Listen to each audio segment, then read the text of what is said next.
Hello students, स्वागत है आप सभी का बीएस सेकेंड ईयर की भूगोल की क्लास में। इसमें हम प्रथम प्रश्न पत्र मानव भूगोल का अध्ययन कर रहे हैं।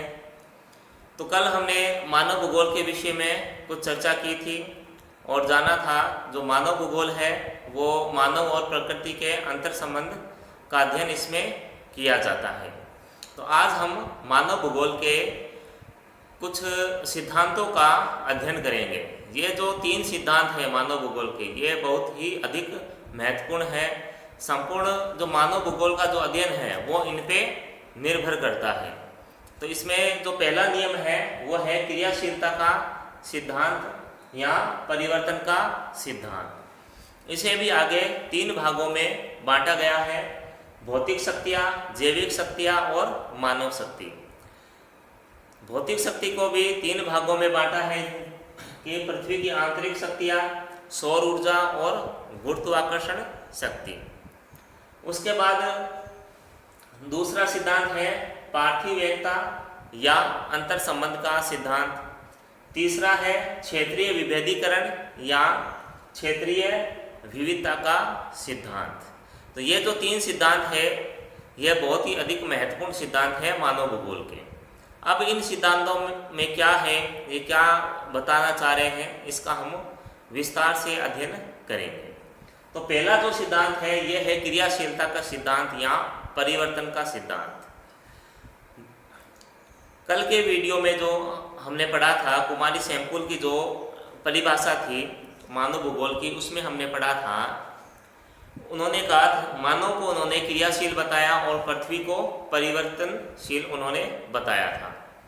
इस सिद्धांत का ये अर्थ है परिवर्तन का सिद्धांत, क्योंकि जो प्रकृति है, जो मानव है या यूँ कहें जो संपूर्ण ब्रह्मांड है, ये स्थिर नहीं है, परिवर्तनशील है। इसमें जो परिवर्तन निरंतर होता रहता है। कुछ जो परिवर्तन है वो दीर्घ अवस्था में होता है, बहुत ही अधिक मंद गति से होता है। कुछ जो परिवर्तन है वो शीघ्रता से ही हो जाता है, एकदम से सडन हो जाता है, जिन्हें हम प्रत्यक्ष अनुभव भी कर पाते हैं। तो ये जो सिद्धांत है परिवर्तन का सिद्धांत या क्रियाशीलता का सिद्धांत, ये परिवर्तन को बता रहा है। यानी जो पृथ्वी है वो स्थिर नहीं है, मानव है वो भी स्थिर नहीं है। ब्रह्मांड में प्रत्येक वस्तु या जो तत्व है वो क्रियाशील है, कुछ ना कुछ गति या क्रिया वो करते रहते हैं। इसमें जैसे पहला बिंदु है इसका, जो 3 भाग किए हैं भौतिक शक्तियाँ। भौतिक शक्तियों में पृथ्वी की आंतरिक शक्तियाँ है। देखो पृथ्वी की आंतरिक शक्तियाँ। अब पृथ्वी की आंतरिक शक्तियों के विषय में हमने फर्स्ट ईयर में जानकारी प्राप्त की थी। पृथ्वी की आंतरिक शक्तियों में जैसे हमने पढ़ा था अंतर्जात बल है जो पृथ्वी को प्रभावित करते हैं। अब इसमें देखो भूकंप और ज्वालामुखी।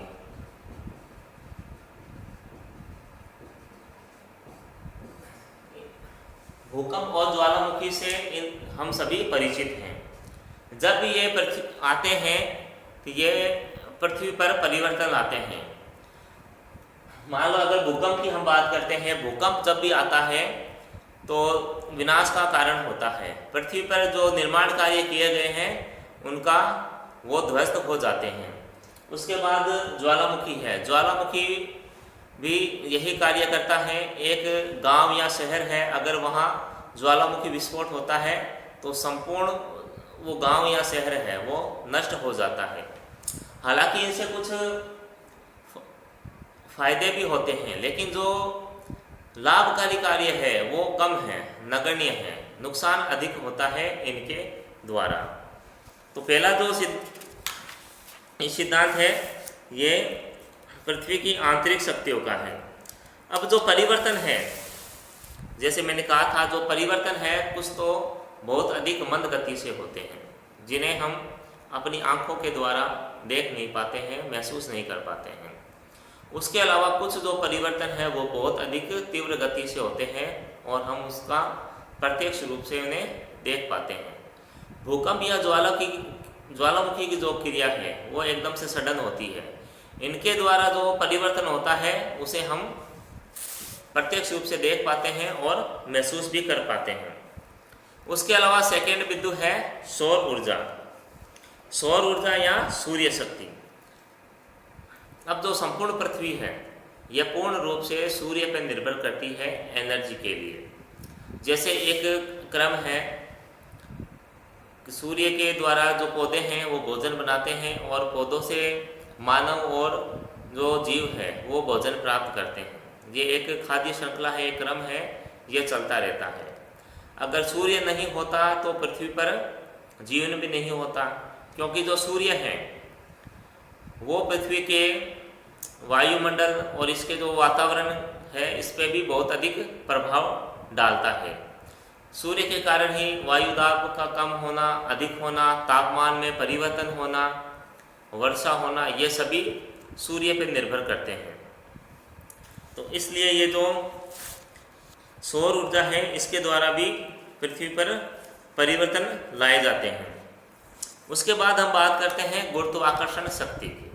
गुरुत्वाकर्षण शक्ति, अब गुरुत्वाकर्षण शक्ति है इसका भी बहुत अधिक प्रभाव है हमारे वायुमंडल पर, हमारी पृथ्वी पर, क्योंकि जो भी वस्तु गिरती है वो पृथ्वी के ऊपर ही आके गिरती है, पृथ्वी के जो केंद्र है वहाँ आके गिरती है।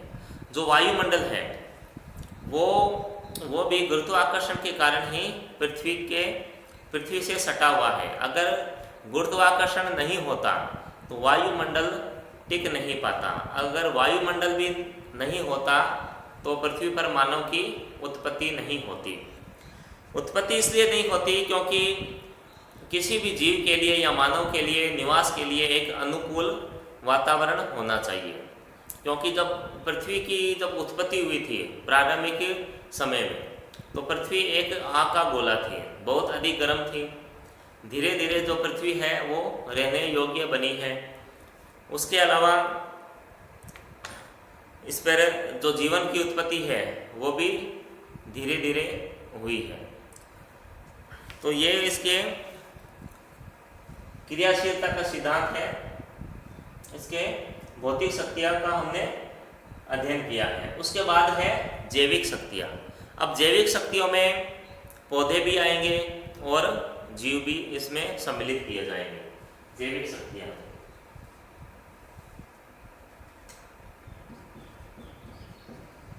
पौधे और जीव, ठीक है। मानव को नहीं करेंगे क्योंकि तो मानव का अलग से दे रखा है इसमें बिंदु।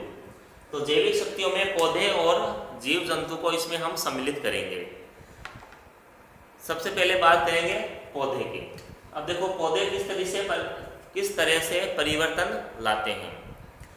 अब कई बार हम देखते हैं चट्टानों के बीच में भी जो पौधे हैं वो उग जाते हैं, जो वनस्पति है वो उग जाती है।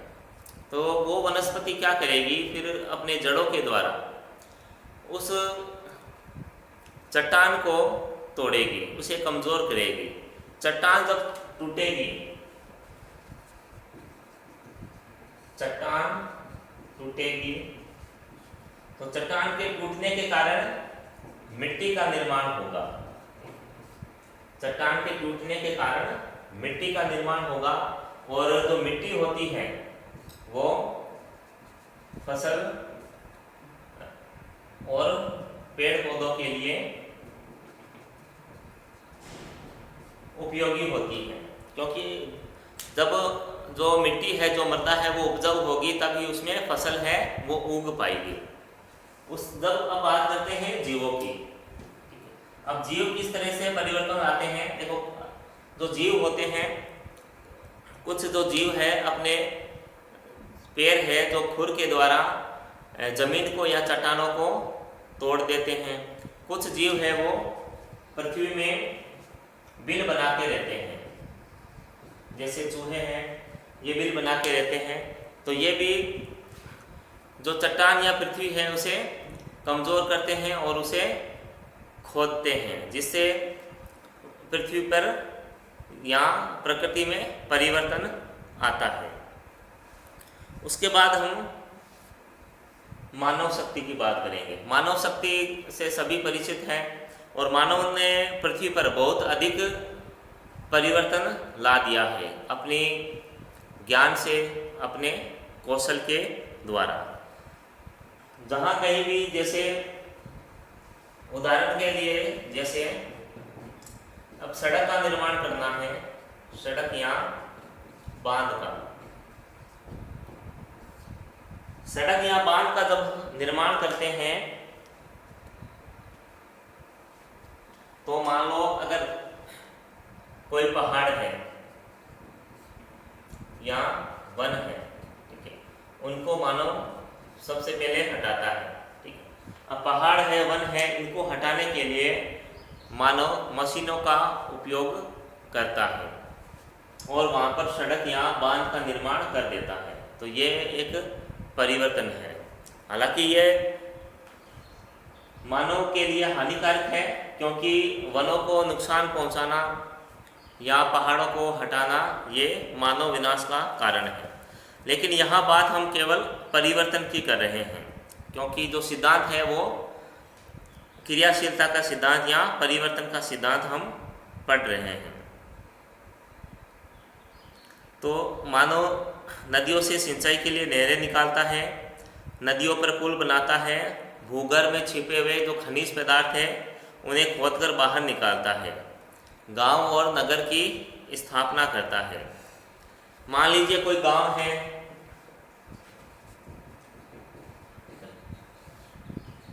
लेकिन 50 साल बाद यही गांव है एक शहर में बदल जाएगा, क्योंकि यहाँ पर जनसंख्या अधिक हो जाएगी, जो भौतिक सुविधाएं हैं वो यहाँ अधिक हो जाएगी, या ये भी एक तरीके से परिवर्तन है। उसके बाद हम बात करेंगे पार्थिव एकता या अंतर संबंध का सिद्धांत। पार्थिव एकता या अंतर संबंध का सिद्धांत। पार्थिव एकता या अंतर संबंध का सिद्धांत, यह सिद्धांत का अर्थ है, यानी जो प्रकृति है उसमें जो भौगोलिक तथ्य, चाहे वे भौतिक हो या सांस्कृतिक, जड़ हो या चेतन, वे सभी एक दूसरे से अंतर संबंधित होते हैं। जैसे अध्यापक और छात्र, ठीक है, ये भी एक दूसरे से अंतर संबंधित होते हैं, यानी ये सभी एक दूसरे पे निर्भर करते हैं। ऐसा कोई भी व्यक्ति या तत्व नहीं है जो किसी पर अंतर संबंधित ना हो। प्रत्येक को किसी न किसी की आवश्यकता होती है या उसका निर्माण होता है। देखो, इसमें एक उदाहरण के द्वारा हम देखते हैं पार्थिव एकता या अंतर संबंध का सिद्धांत में। इसमें हम देखो नदी और पहाड़, ठीक है, इस उदाहरण के द्वारा हम इसे समझते हैं। जो नदी है, नदी का जो नदियाँ कहाँ से निकलती है? पहाड़ों से, ठीक है। जो नदियाँ है वो पहाड़ों से निकलती है, तो इसका अर्थ ये हुआ कि नदी का जो जन्म है वो पहाड़ से होता है, ठीक है। नदी का जो जन्म है वो पहाड़ से होता है। अब हम बात करते हैं पहाड़ की, कि ये जो पहाड़ है इसका निर्माण कैसे हुआ है, पहाड़ का निर्माण किस तरह से हुआ है। फर्स्ट ईयर की क्लास में हमने भौतिक भूगोल में पढ़ा है, भूसंति सिद्धांत पढ़ा था हमने, है ना, पर्वत निर्माण सिद्धांत, ठीक है, पर्वत निर्माण सिद्धांत हमने पढ़ा था फर्स्ट ईयर की क्लास में। देखो, उसमें क्या बताया है कि पर्वतों का जो निर्माण है वो भूसंति के द्वारा होता है। अब भूसंति क्या होती है ये आपको बताया था। जो नदियां हैं, अपना जल है वो समुद्र में गिराती है, तो एक भूसंति का निर्माण होता है, ठीक है, एक भूसंति।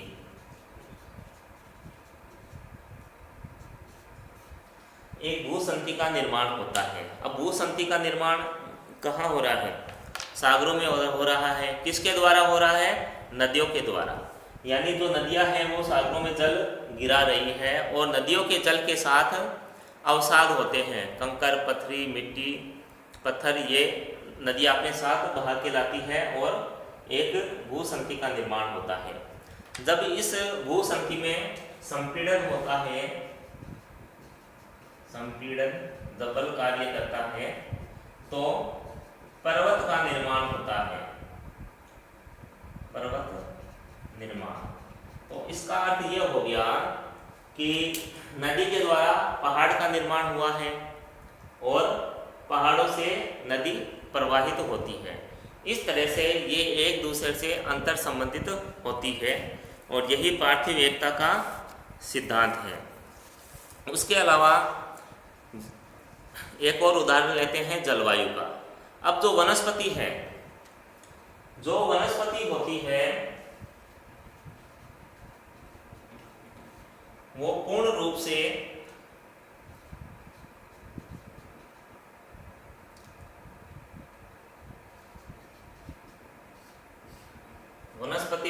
से वातावरण पर ये जलवायु पर निर्भर होती है, जलवायु पर, ठीक है। तो जो वनस्पति है वो जलवायु पर निर्भर होती है। अगर किसी क्षेत्र में अच्छी वर्षा हो रही है, जैसे भूमध्य रेखीय क्षेत्र है, तो वहाँ पर जो वनस्पति है वो घनी होगी।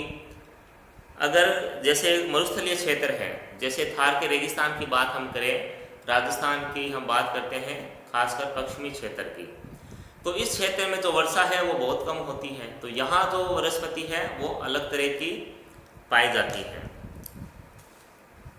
तो जैसे अगर टुंड्रा प्रदेश की बात करेंगे तो वहाँ जो वनस्पति होगी वो भी कम मात्रा में पाई जाएगी, क्योंकि जो टुंड्रा प्रदेश होते हैं ये बर्फ़ से ढके होते हैं, बर्फ़ की एक मोटी चादर से ये ढके होते हैं।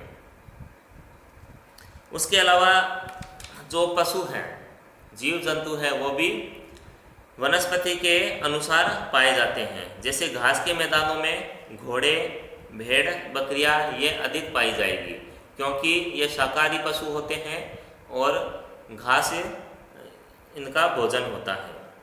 अन्न एवं कृषि उपजों पर जीवन बिताने वाले पशु जैसे पक्षियाँ और कुछ ऐसे भी पशु हैं जहाँ पर हिंसक पशु जैसे चीता और शेर, भालू, जंगली कुत्ते, हिरन है, ये अधिकतर उष्णकटिबंधीय वन्य क्षेत्रों में पाए जाते हैं। यानी जो जलवायु है, जो वनस्पति है, उसके अनुसार भी जीव जंतु और वनस्पति पाई जाती है। उसके बाद हम जो अंतिम बिंदु है, जो अंतिम सिद्धांत है क्षेत्रीय विभेदीकरण, उसके बारे में हम पढ़ते हैं। देखो, क्षेत्रीय विभेदीकरण या क्षेत्रीय विविधता, यानी जो क्षेत्र होते हैं, दो क्षेत्रों के मध्य में भिन्नता होती है, ठीक है। पृथ्वी पर अगर दो क्षेत्र है या दो जगह हैं, उनमें समानता बिल्कुल नहीं होगी, उनमें विभिन्नता पाई जाएगी, चाहे धरातलीय विभिन्नता हो, चाहे जलवायु से संबंधित विविधता हो। क्षेत्रीय विविधता यानी दो जगहों पर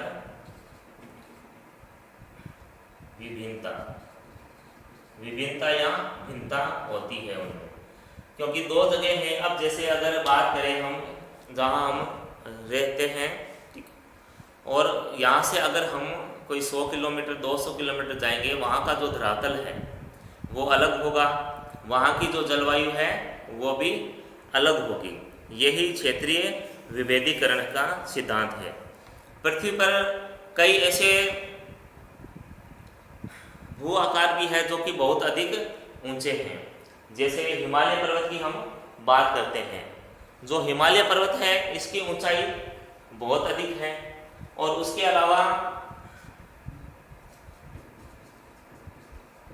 अलावा देखो फिर उत्तर का मैदान, इसकी जो ऊंचाई है वो बहुत कम है। उसके बाद आता है ये दक्षिण का पठार आ गया। अब ये जो भू आकृति है ये भी अलग तरह की है। इसके बाद देखो समुद्र आ जाता है, हिंद महासागर। तो स्थलाकृतियां क्या है वो बिल्कुल भी समान नहीं होती है। जो भी अलग अलग स्थलाकृतियां अलग अलग क्षेत्रों में पाई जाती है। और जो जलवायु है, जलवायु के जो तत्व है जैसे तापमान, वर्षा, वायु दाब, आर्द्रता, ये भी एक समान नहीं होती है। अलग अलग क्षेत्रों में अलग अलग तापमान, वर्षा पाई जाती है। अब जैसे उदाहरण के लिए अगर राजस्थान की हम बात करते हैं, राजस्थान में अगर हम वर्षा की बात करेंगे तो सबसे अधिक वर्षा देखो जो जिला है झालावाड़, यहाँ सबसे अधिक वर्षा होती है राजस्थान में। अगर स्थान की बात करें तो वो है माउंट आबू,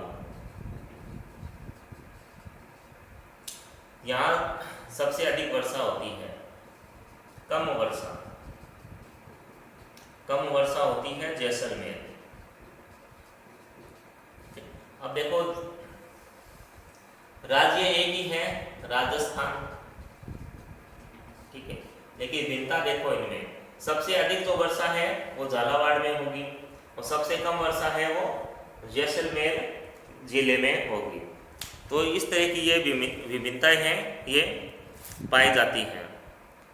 और वनस्पति का जो निर्माण है वो भी जलवायु पर निर्भर करता है। ये बताया था आपको कुछ देर पहले ही। जहाँ अधिक वर्षा होगी वहाँ घने वन पाए जाएंगे, जैसे भूमध्य रेखीय क्षेत्र हो गए। उसके अलावा कुछ ऐसे स्थान हैं जो बहुत अधिक ठंडे रहते हैं, जैसे टुंड्रा वनस्पति है या टुंड्रा क्षेत्र है जहाँ एस्किमो जनसंख्या निवास करती है। उसके अलावा कुछ ऐसे स्थान हैं जो बहुत अधिक शुष्क होते हैं और गर्म होते हैं।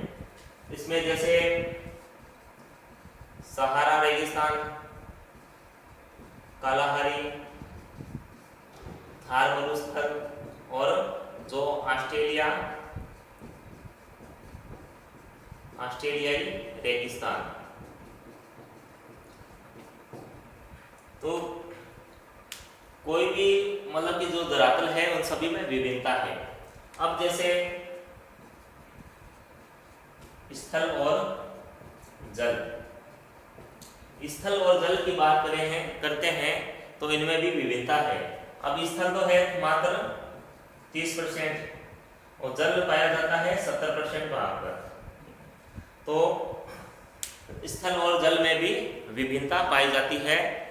यानी पृथ्वी पर स्थित प्रत्येक जो क्षेत्र है, जो जगह है, वो उनमें विभिन्नता पाई जाती है। एक क्षेत्रीय विभेदीकरण पाया जाता है, एक क्षेत्रीय विभिन्नता है उनमें पाई जाती है। तो ये मानव भूगोल के 3 मुख्य सिद्धांत थे। और मूल जो तथ्य यही है कि जो प्रकृति है वो स्थिर नहीं है, परिवर्तनशील है। जिस तरह से जो मानव का जन्म होता है, मानव के जन्म और मरण की कुछ अवस्थाएं होती है, जैसे बाल्यावस्था,